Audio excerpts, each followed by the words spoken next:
Hello, dear students. Welcome to our education.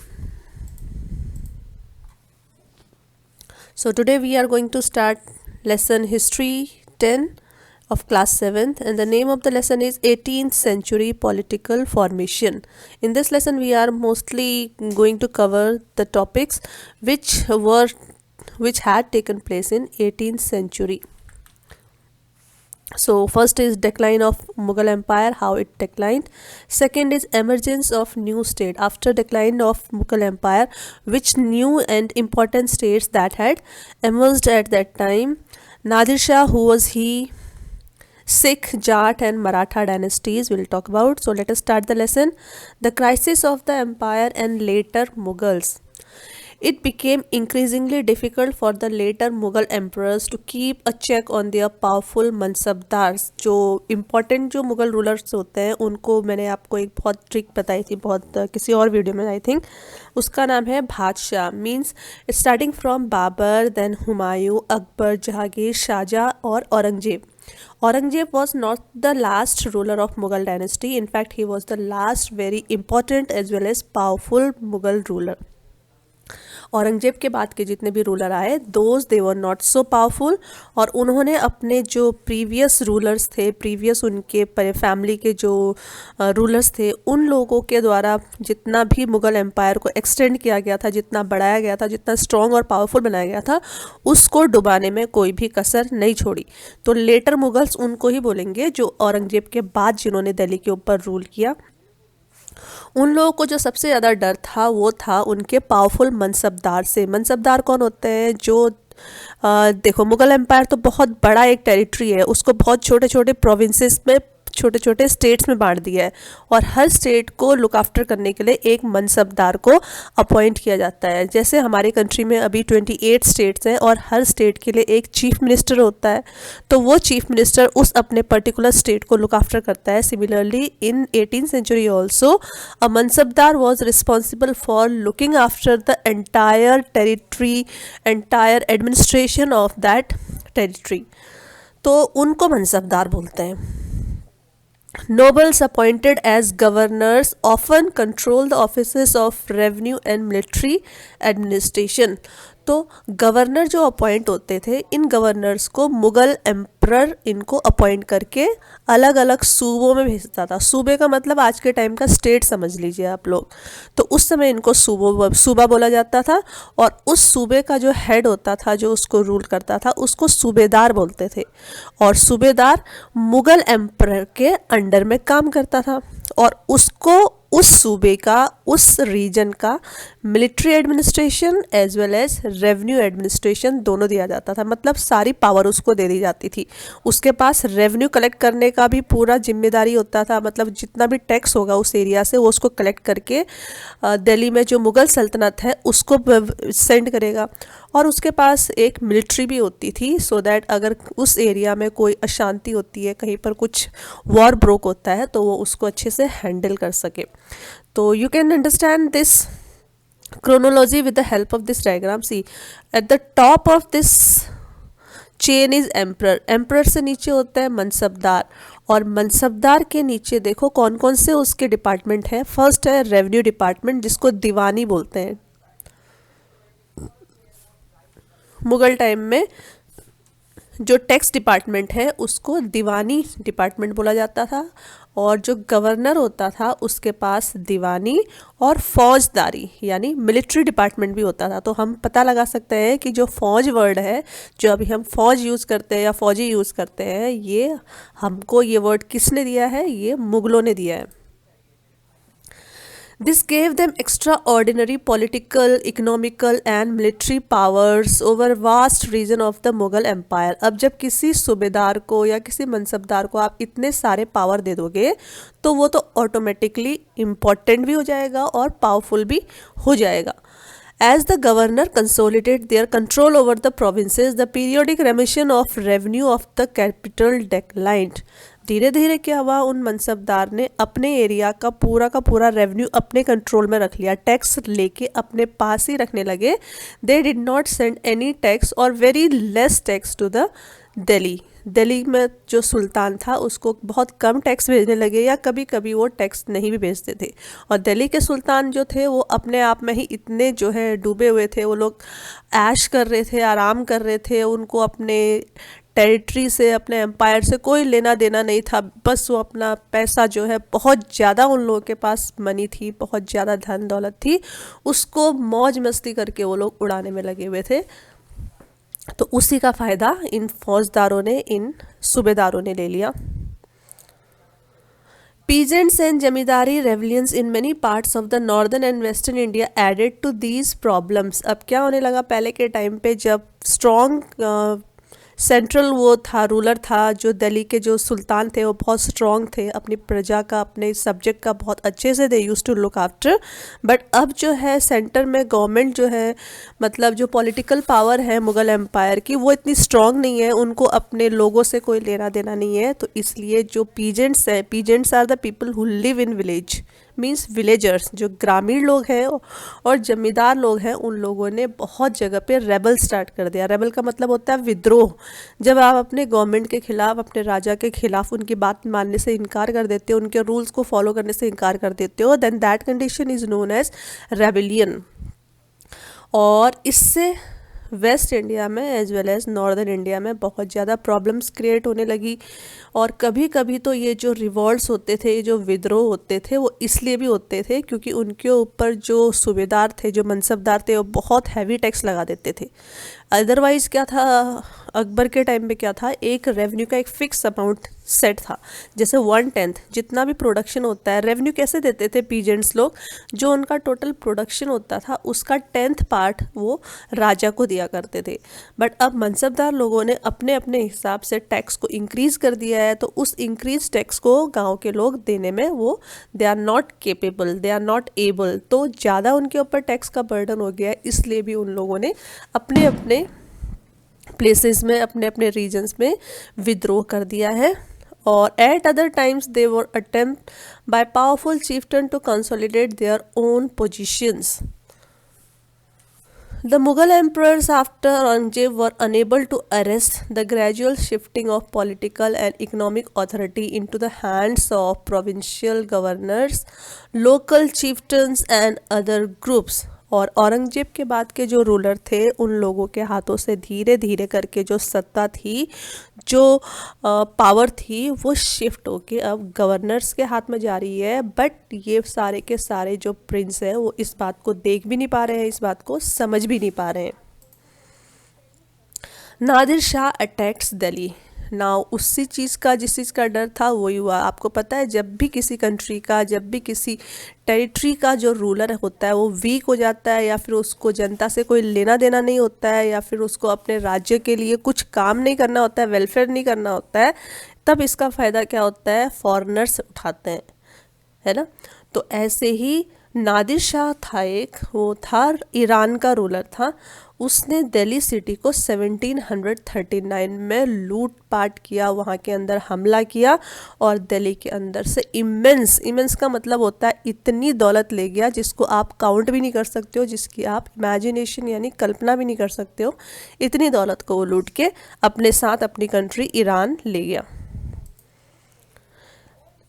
एक account है, उस अकाउंट के अकॉर्डिंग क्या क्या चीज़ वो ले गया था, कुछ चीज़ों का ही जो है उसमें डिटेल है। Otherwise most of the things which is unaccountable और unwritten anywhere in the historical text और books, but few of the things which he had taken along with him, it was first था 60 lakh of rupees. उस समय का 60 lakh rupees आप सोच भी नहीं सकते कितनी बड़ी अमाउंट होती होगी।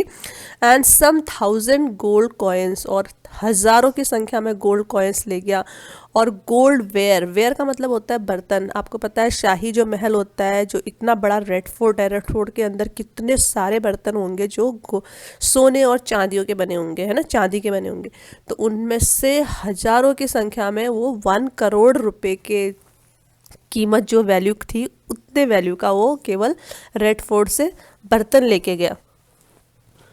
इसके अलावा 50 करोड़ रुपीस के तो वो ज्वेलरी लेके गया, राजाओं की, रानियों की, शहजादों की, शहजादियों की सारी ज्वेलरी को वो उठा के ले गया।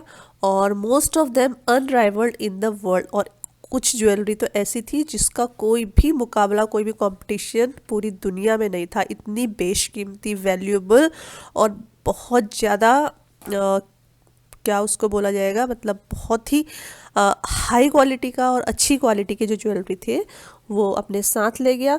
और उसके साथ ही एक पिकॉक थ्रोन, आपको पता है शाहजहाँ ने बनाया था peacock throne, as you can see in this picture, जहाँ जहाँ पे भी शाहजहाँ की फोटोग्राफ मिलती है हमको मुगल डायनेस्टी की, तो वो हमेशा एक पिकॉक थ्रोन में ही बैठा हुआ पाया जाता है। तो so this is the peacock throne where he is sitting on. So this peacock throne was also taken by Nadir Shah to his country. The empire was further weakened by competition among different groups of nobles. तो दो problems तो we have seen. First problem was of मनसबदार, मनसबदार लोग strong होने लग गए थे। Second problem was the attack being done by Nadir Shah, Nadir Shah का जो अटैक था वो सेकंड प्रॉब्लम थी। Now the third problem is जो कोर्ट के अंदर नोबल्स थे, नोबल्स कौन से होते हैं बेटा, जो ऑफिसर्स होते हैं, है ना, राजा के साथ बहुत सारे लोग काम करते हैं, उन सब को मिला के हम नोबल्स बोलते हैं, यानी एक ग्रुप ऑफ ऑफिसर्स है वो। तो उन लोगों का आपस में कंपटीशन हो रहा था। अब देखो किस किस का कंपटीशन हो रहा था, वो कंपटीशन हो रहा था ईरानीज और तुरानीज के बीच में। ईरानी कौन होंगे, जो ईरान के नोबल्स थे, जो ईरानी ऑफिसर थे, और तुरानी कौन थे, जो तुर्किस्तान यानी टर्की के जो ऑफिसर थे, उनके बीच में आपस में हमेशा कंपटीशन लगा रहता था।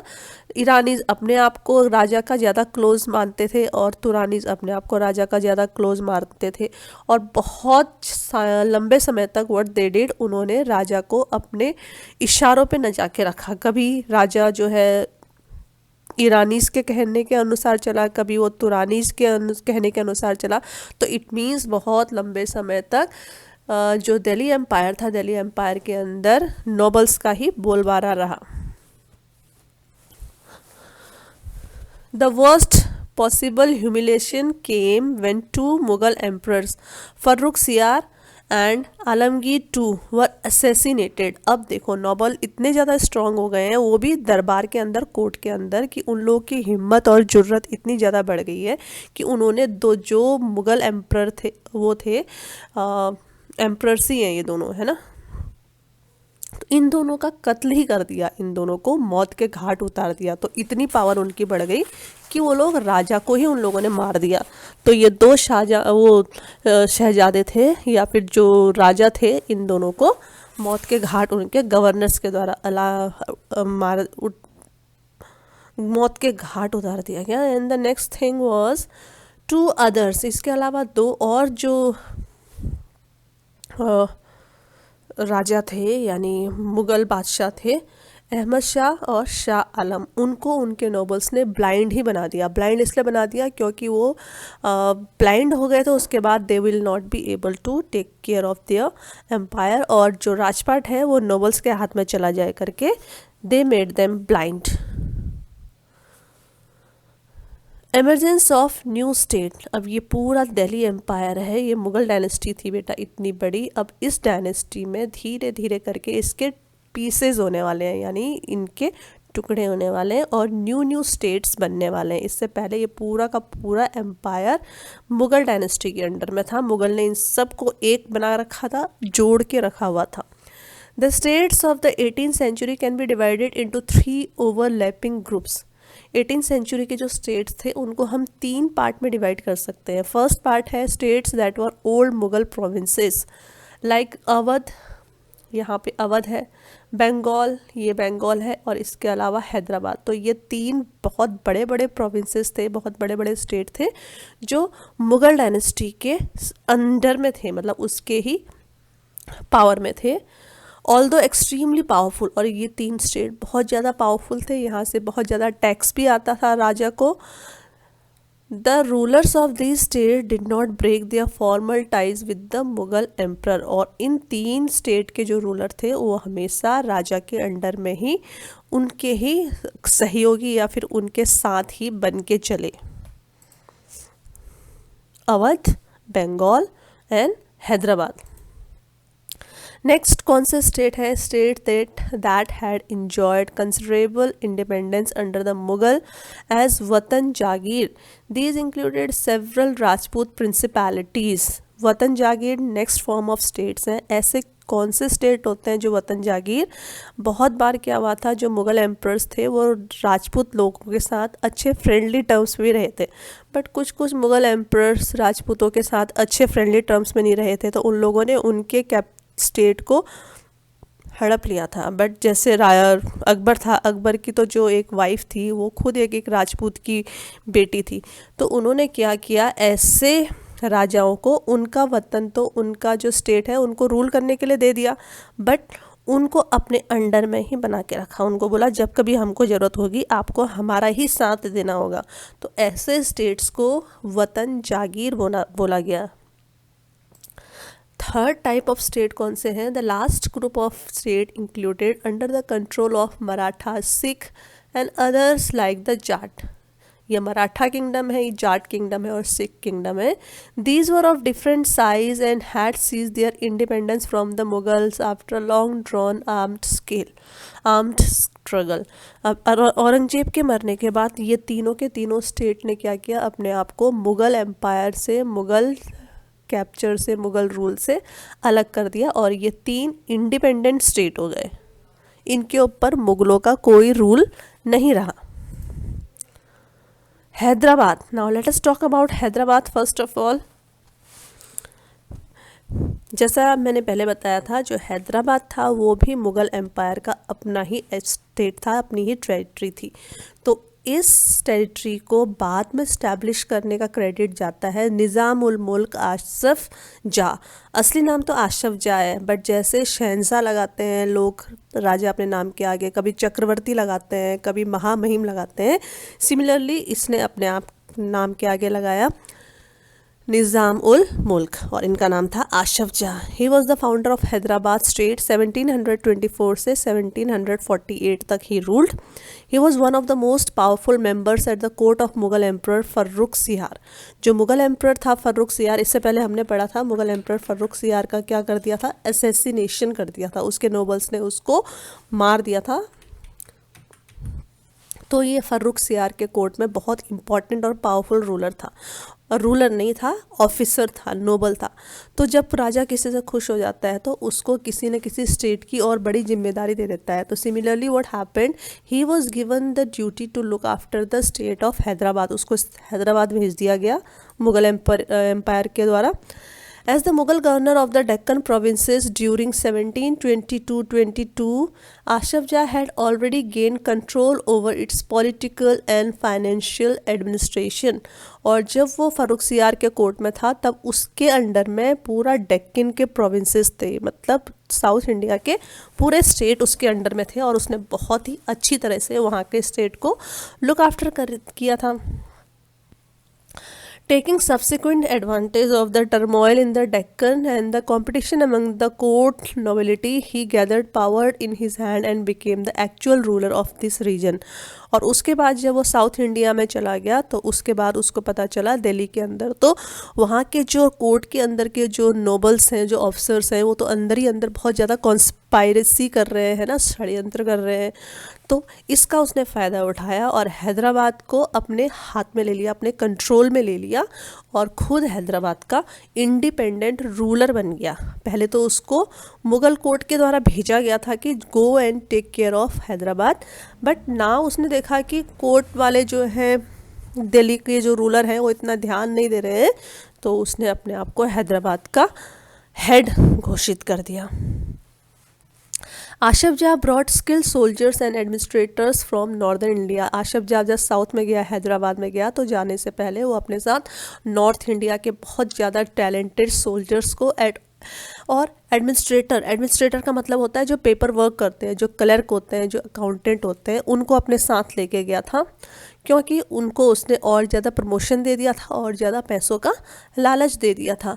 ही अपॉइंटेड मनसबदार एंड ग्रांटेड जागीर्स, और उसने हैदराबाद के अंदर अपने पसंद के और अपनी बात मानने वाले मनसबदार को अपॉइंट किया और उनको जागीर दी। जागीर का मतलब होता है एक पर्टिकुलर एरिया दे देते हैं और उस एरिया का पूरा टैक्स इकट्ठा करके जागीरदार को, इस रूलर को देना होता है। Although he was still a servant of the Mughal emperor, he ruled quite independently without seeking any direction from Delhi or facing any interference. But अभी भी जो है वो मुगल रूलर के अंडर में है ना. बट उसको कोई फ़र्क नहीं पड़ता वो इनके अंडर में है कि नहीं है, क्योंकि उसको दिल्ली से कोई भी इंटरफ्रेंस, कोई भी दखलंदाजी मिल ही नहीं रही है. तो ऑलमोस्ट क्या कर रहा है, वो एक इंडिपेंडेंट रूलर के जैसे ही वो वहाँ का कामकाज संभाल रहा है.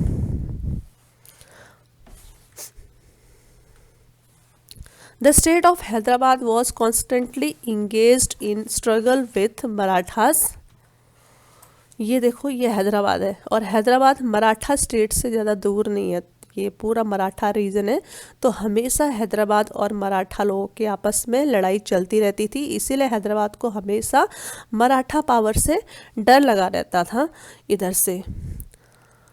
To the west with independent Telugu warrior chief of the plateau. और उसके बाद वेस्ट में मतलब इस साइड से, ये जो तमिलनाडु एरिया है इस साइड से, वहाँ पे नायक जो थे, नायक मतलब जो साउथ इंडिया के जो चीफ होते हैं, राजा होते हैं, उनको नायक बोलते हैं. वो लोग हैदराबाद के ऊपर हमला करते रहते थे. तो जो हैदराबाद है वो दो तरफ से अटैक के डर में रहता था हमेशा. Nizam's army. A description of the Nizam's Hyderabad's personal trooper in 1790. उसकी आर्मी के बारे में किसी बुक में लिखा हुआ है. क्या लिखा हुआ है? द निज़ाम हैज़ अ सवारी. सवारी का मतलब होता है सवारी, मीन्स राइडर. Of 400 elephants. उसकी आर्मी में 400 एलिफेंट्स थे और कुछ हज़ार हॉर्समैन थे जो घोड़े के ऊपर लड़ने के लिए एकदम ट्रेंड थे. Near his person who receive upward 100 rupees nominal pay are extremely well mounted and richly comparison. तो उस समय में देखो उन लोगों को 100 रुपये का तनख्वाह वगैरह मिलता था, तो जो कि बहुत बड़ी रकम हुआ करती थी. Next let us talk about Awadh. Awadh का पुराना नाम अवध है और आजकल अवध को हम बोलते हैं लखनऊ और उसके आसपास का area. So this area is Awadh as you can see on this picture. So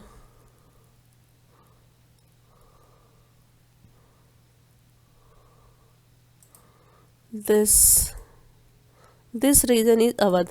already we have talked about Hyderabad का जो रूलर था उसका नाम आशफ जा था. Now see who is the ruler of Awadh. Awadh का जो रूलर है वो है Burhan ul Mulk Saadat Khan. He was appointed subedar of Awadh in 1722 और उसको भी हैदराबाद के जैसे ही दिल्ली के रूलर ने अवध का सूबेदार चूज़ किया था, सूबेदार उसको अपॉइंट किया था.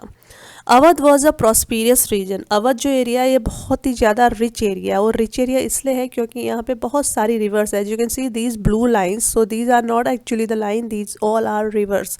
तो जहाँ ज़्यादा रिवर होती है वो एरिया, वो लैंड ज़्यादा फर्टाइल होता है.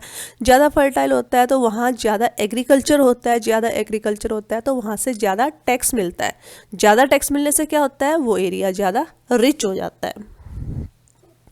क्योंकि देखो वहाँ पे गंगा रिवर बहती थी जिसके किनारे के पूरे एरिया बहुत ज़्यादा फर्टाइल थे. बुरहान उल मुल्क. अवध को फाउंड किया था बुरहान उल मुल्क ने, और he was also holding the combined offices of सूबेदारी, दीवानी एंड फौजदारी. दीवानी का मतलब होता है पैसों वाला डिपार्टमेंट, यानी मनी से रिलेटेड डिपार्टमेंट. फौजदारी हुआ मतलब आपके आर्मी से रिलेटेड डिपार्टमेंट, और सूबेदारी हुआ आपका रूल मतलब आपका राजपाट करने से related department. In other words he was responsible for managing the political, financial and military affairs of the province of Awadh. So he was having all three important departments and portfolios with him.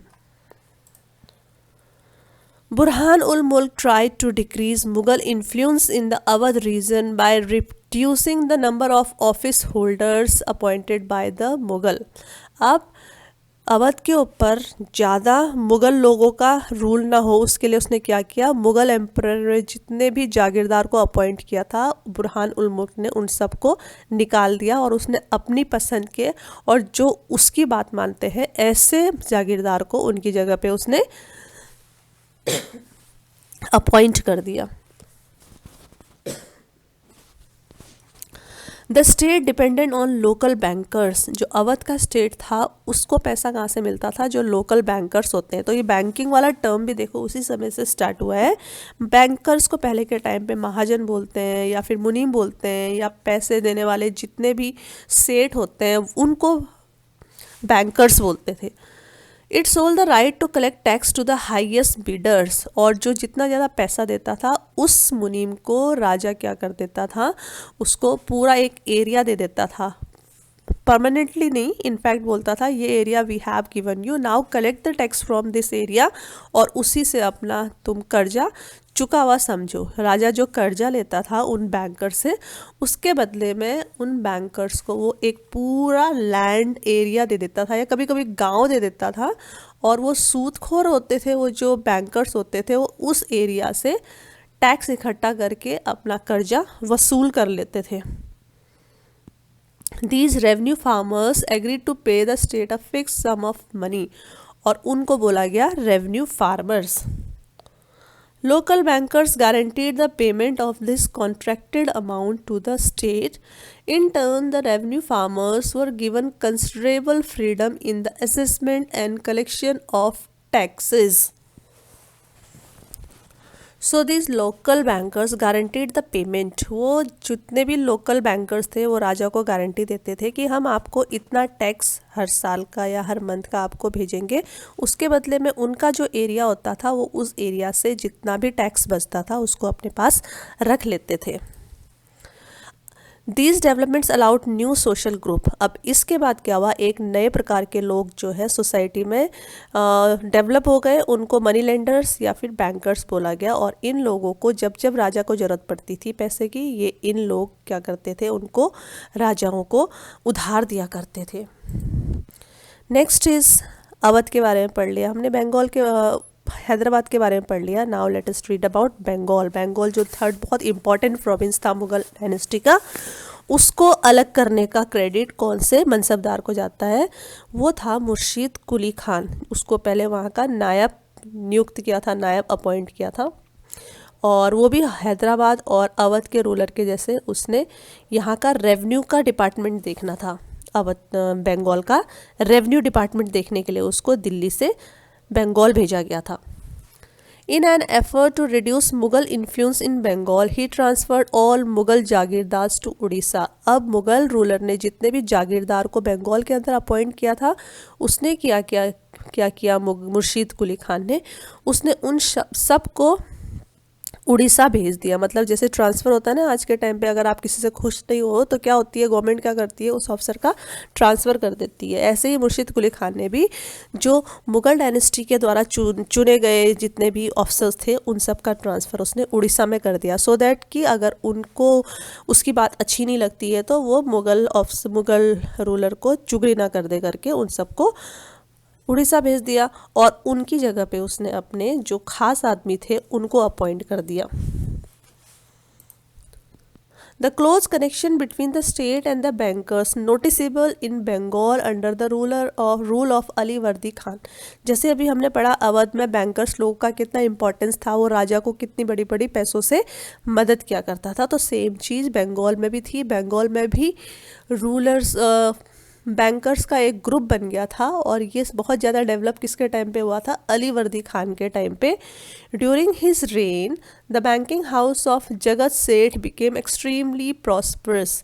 जिस समय अली वर्दी खान बंगाल का ruler था उस समय एक बहुत ही अमीर जो जागीर तो वो था, क्या बोलेंगे इनको, बैंकर है ना, जो जगत सेठ था वो बहुत ही एक अमीर बैंकर था। जैसे आज के टाइम पे अगर हम बोलेंगे सबसे रिच बैंक कौन सा है या फिर सबसे रिच फैमिली कौन सी है, रिच फैमिली हम बोलेंगे अंबानी है, और सबसे ज़्यादा रिच बैंक कौन सा है, स्टेट बैंक ऑफ इंडिया है। तो जो जगत सेठ था वो उस समय का स्टेट बैंक ऑफ इंडिया था, मतलब इतना ज़्यादा उसके पास पैसा था। 3 common features of these states, 3 चीज़ें जो इन तीनों स्टेट में कॉमन थी, कौन कौन सी थी। सबसे पहले they were highly suspicious of some of the administrative system that they had inherited, in particularly the जागीरदारी system. Second, their method of tax collection differed. Rather than relying upon the officers of the state, all three regimes contracted with the revenue farmers. अब जो इनके revenue collection करने का तरीका भी तीनों states में एक ही जैसा था. उन्होंने अपने अपने स्टेट में रेवेन्यू फार्मर्स को अपॉइंट कर रखा था और वो रेवेन्यू फार्मर्स क्या करते थे, अपने गांव से टैक्स को कलेक्ट करके राजा को हैंड ओवर किया करते थे. थर्ड चीज़ है, in all these regional state was their emerging relationship with rich bankers and merchants. तीनों की तीनों स्टेट्स में आपने देखा किस प्रकार से जो रिच मर्चेंट है, मनी लेंडर्स है, वो राजा को पैसा उधार दिया करते थे. ठीक है, तो ये तीन चीज़ें हैं और ये तीनों स्टेट में कॉमन है. कॉमन का मतलब एक समान है. वतन जागीर. Many Rajput kings like of Amber and Jodhpur had served under the Mughals with distinction. जैसे हमने पहले बात की थी, कुछ राजपूत रूलर्स ऐसे थे जो मुग़ल रूलर्स के अंडर में इंडिपेंडेंटली रूल कर रहे थे. वो अपने अपने रियासत के राजा थे, बट जो है उनका जो एक जो ओनर होता था, एक जो मालिक होता था, वो दिल्ली एम्पायर होता था. They were permitted to enjoy considerable autonomy in their वतन जागीर्स. और उसके बदले में वो अगर दिल्ली के राजा को अपना राजा मानते थे तो उसके बदले में उनको अपने अपने स्टेट में रूल करने की इंडिपेंडेंस दे रखी थी. These influential Rajput families claimed the सूबेदारी of the rich provinces of Gujarat and Malwa. तो ये जो रिच प्रोविंसेस थे, जो रिच राजपूत फैमिलीज थी, उन लोगों ने ये जो दो रीजन है गुजरात और मालवा, इनकी हमेशा ये लोग क्या मांगते थे, सूबेदारी मांगते थे. सूबेदारी मांगने से क्या होता है, ये पूरा का पूरा एरिया का टैक्स वो लोग कलेक्ट कर सकते थे. क्योंकि ये एरिया भी बड़ा फर्टाइल रहा होगा ना, इसीलिए वो लोग हमेशा कंपटीशन करते रहते थे कि इन दो स्टेट की सूबेदारी इनको मिल जाए. Raja Ajit Singh of Jodhpur held the governorship of Gujarat and Savai Raja Jai Singh of Amber was governor of Malwa. These kings extended their territories by seizing portion of imperial territories. Nagaur was conquered and annexed to the house of Jodhpur, while Amber seized large portion of Bundi. धीरे धीरे करके इन लोगों ने भी क्या किया, जैसे उनको पता चला कि मुग़ल रूलर्स तो अब वीक हो रहे हैं, तो इन लोगों ने मुग़ल रूलर्स की अनुमति के बिना बिना उनके परमिशन के ये कुछ स्टेट्स थे उनको अपने अपने टेरिटरी में मिला लिया. सवाई राजा जय Singh founded his new capital eight Jaipur. तो जो जयपुर जो फाउंडेशन है उसका क्रेडिट किसको जाता है, राजा जय सिंह को. उन्हीं के नाम पे तो इसका नाम जयपुर पड़ गया है. और एंड वाज गिवन द सूबेदारी ऑफ आगरा इन 1722. और उसके अलावा उनको आगरा की सूबेदारी भी दे दी गई 1722 में. नेक्स्ट है, Maratha campaigns into Rajasthan from the 1740s put severe pressure on these principalities and check their further expansion. But जैसे मैंने बताया था, मराठा इधर से बहुत स्ट्रॉन्ग थे. वो लोग बार बार कभी हैदराबाद के ऊपर अटैक कर रहे थे, कभी दिल्ली वालों के ऊपर अटैक कर रहे थे, तो कभी कभी वो राजपूत प्रिंस या राजपूत किंग्स के ऊपर भी अटैक करते रहते थे. Mewar was the only Rajput state which डिफाइड Mughal authority. Mewar का जो राजा था उसने कभी भी मुगल रूलर को अपना राजा माना नहीं. उसने इंडिपेंडेंटली रूल किया बिना किसी मुगल रूलर के अंडर में आए हुए. उनका नाम था राणा प्रताप सिंह. उनको 1572 में थ्रोन मिला. A series of envoys was sent to the Rana to persuade him to accept Mughal suzerainty, but he stood his ground. उसके पास, राणा प्रताप के पास मुग़ल रूलर ने बार बार अपना राजदूत भेजा, एम्बेसडर भेजा, या उसको डराया धमकाया कि आप हमारा रूल एक्सेप्ट कर लो, हमारे अंडर आना एक्सेप्ट कर लो. बट राणा प्रताप अपने निश्चय से, अपने डिसीजन से टस से मस भी नहीं हुए. Many Rajput chieftains built a number of forts. बहुत सारे जो राजपूत किंग्स थे उन लोगों ने अपने अपने एरिया में बहुत सुंदर सुंदर ये फोर्ट्स को बिल्ड किया. फोर्ट्स क्या होता है, फोर्ट का मतलब होता है किला. किले के अंदर राजा रहता है और कभी कभी कुछ पूरा का पूरा मार्केट या एक छोटा सा उसको शहर समझ लो, उसके अंदर पूरा के पूरे शहरी टाइप का हो जाता है पूरा. With extensive fortification. ये फोर्टिफिकेशन दिख रहा है, इतने हाइट पे ले जाके फोर्टिफिकेशन करना और स्टोन्स को चढ़ाना और इतनी ब्यूटीफुली इनको कार्विंग भी करना और डिज़ाइन भी बनाना और फोर्ट को भी जो है स्ट्रॉन्ग करना, ये सब उस समय सारे राजाओं का शौक भी था और उनकी नेसेसिटी भी थी। ऐसे फोर्ट बनाने से क्या होता है, एनिमी जल्दी से इनके ऊपर अटैक नहीं कर पाता। अब देखो इतने बड़े फोर्ट में गेट तो कहीं पर नहीं है, एक ही गेट रहेगा जो एंट्रेंस मेन रहेगा और उस मेन एंट्रेंस में बहुत सारे जो उनके सोल्जर्स रहेंगे वो हमेशा इंस्टॉल रहेंगे। तो इस प्रकार से एनिमी इस फोर्ट के अंदर आ ही नहीं सकता है। इसके अलावा उन्होंने पैलेसेस बनाए, बहुत सुंदर सुंदर टेम्पल्स बनाए, ट्रेडिंग सेंटर्स बनाए और वाटर हार्वेस्टिंग बहुत सारे उन्होंने चीज़ें बनाई। जैसे कहीं पर पॉन्ड बनाए, कहीं पर वेल बनाए, कहीं पर बावड़ी बनाई, कहीं पर तालाब बनाए, क्योंकि राजस्थान में वैसे ही पानी की कमी होती है, तो वहाँ के लोगों को पानी अच्छे से प्रोवाइड हो सके उसके लिए भी उन्होंने सारे उपाय किए। The Chittorgarh fort contain many water body. जो चित्तौड़गढ़ का फोर्ट है उसमें बहुत ज़्यादा वाटर बॉडीज़ बना रखे थे वहाँ के रूलर ने, जिनमें तालाब भी था, कुंडीज वेल को बोलते हैं, बाउलीज क्या होते हैं, स्टेप वेल्स होते हैं। ये तो आपका वेल हो गया, इतने बड़े लार्ज स्केल का वेल है और ये स्टेप वेल है। नेक्स्ट है Sawai Jai Singh, the ruler of Amber constructed 5 astronomical observatories,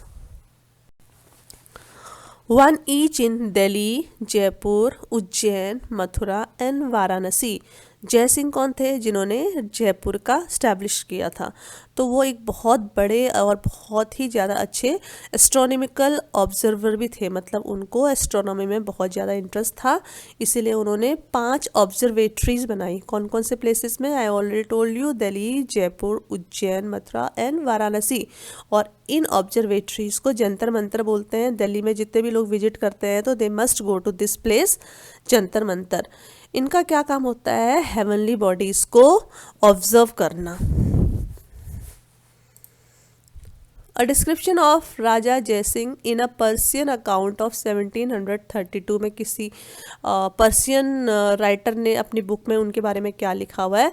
Raja Jai Singh was at the height of his power. वो बिल्कुल जितनी पावर उनको मिल सकती थी वो पावर उनको बहुत अच्छे से मिली हुई थी। इसके अलावा he was governor of Agra for 12 years and of Malwa for 5 to 6 years. He possessed a large army, artillery and great wealth. उनके पास तीनों चीज़ें थी, बहुत अच्छी आर्मी थी, बहुत अच्छे हथियार थे, इसके अलावा बहुत अच्छा पैसा था। He sway extended from Delhi to the banks of Narmada. उनका जो राजपाट था, उनकी टेरिटरी दिल्ली से लेके, मतलब दिल्ली को छोड़ के, दिल्ली में तो मुगल एम्पायर है, दिल्ली को छोड़ के नर्मदा के बैंक तक, नर्मदा के किनारे तक फैला हुआ था। ये मेहरागढ़ फोर्ट देख रहे हैं, ये राजा जयसिंह का पैलेस था। कितना सुंदर पैलेस बना रखा है। Next let us talk about Sikh. Several battles were fought by Guru Gobind Singh against the Rajput and Mughal rulers both before and after the institution of Khalsa in 1699। 1699 में खालसा करके एक ऑर्गेनाइजेशन है पंजाब के सरदारों की, उसको सेटअप किया था। और उससे पहले और उससे बाद तक गुरु गोविंद सिंह ने बहुत सारी लड़ाइयाँ लड़ी, कभी राजपूतों के साथ, कभी मुगल्स के साथ। आफ्टर गुरु गोविंद सिंह डेथ, 1700 में जब उनकी डेथ हो गई तो खालसा ने मुगल अथॉरिटी के खिलाफ रिवॉल्ट यानी विद्रोह कर दिया। और इस समय अब गुरु गोविंद सिंह तो ख़त्म हो गए हैं, उनकी लीडर कौन है उनका, वो है बंदा बहादुर। और उन्होंने बोला अब हम किसी मुगल के अंडर अपना रूल नहीं करेंगे, हम लोग इंडिपेंडेंट हैं। और उन्होंने अपना खुद का इंडिपेंडेंट टेरिटरी स्टैब्लिश कर लिया। सतलुज और जमुना के बीच का जितना भी एरिया था वो पूरा सिखों ने उसको ले लिया, इंडिपेंडेंट कर लिया मुगल आर्मी से। Banda Bahadur was captured in 1715 and executed in 1716। उनको मुगल आर्मी के द्वारा 1715 में कैप्चर कर लिया गया और बेचारों को 1716 में उनको फांसी पे चढ़ा दिया गया।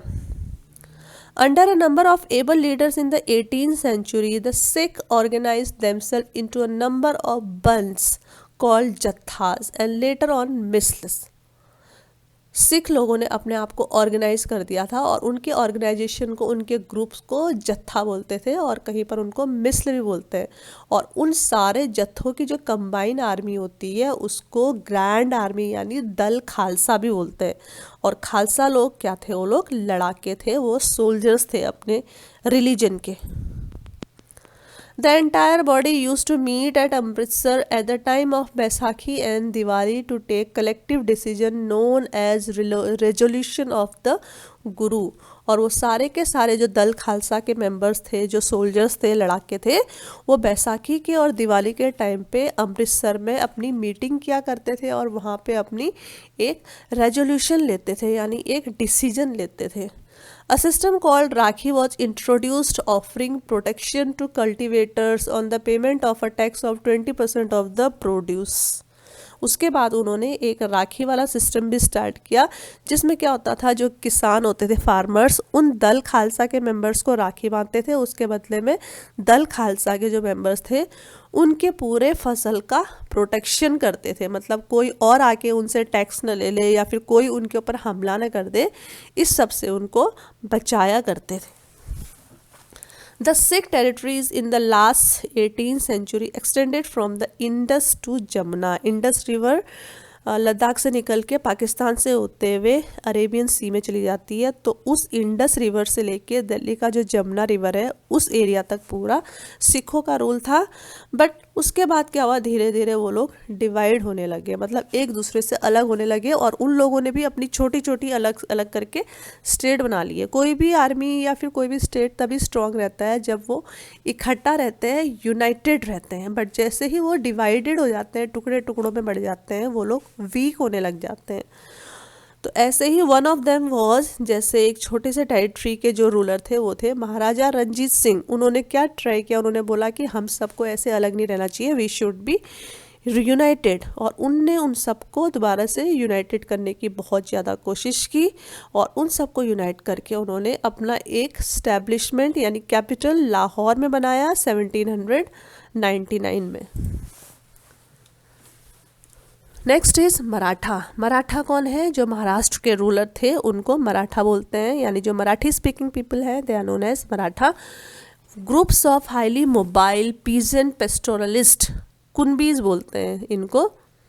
Provided the backbone of the Maratha army, और वो मराठा आर्मी के बैकबोन थे, इतने स्ट्रॉन्ग और इतने लड़ाके थे वो, उनको कुनबी बोलते हैं। Shivaji use these forces to challenge the Mughal in the peninsula, और शिवाजी ने हमेशा इस फोर्स को यूज किया मुगल लोगों को नीचा दिखाने के लिए, मुगल लोगों को हराने के लिए। After Shivaji's death, effective power in the Maratha state was wielded by a family of Chitpavan Brahmanas who served Shivaji successor. Shivaji की मृत्यु के बाद शिवाजी का जितना भी एडमिनिस्ट्रेशन था, उनका जितना भी रूल था, एक ब्राह्मण फैमिली के अंडर में चला गया और उन ब्राह्मण फैमिली को पेशवा बोला गया। Poona became the capital of the Maratha kingdom, और मराठा किंगडम की जो कैपिटल थी वो पूना बन गई थी। Under the Peshwa, the Maratha developed a very successful military organization. Their success lay in bypassing the fortified areas of the Mughal।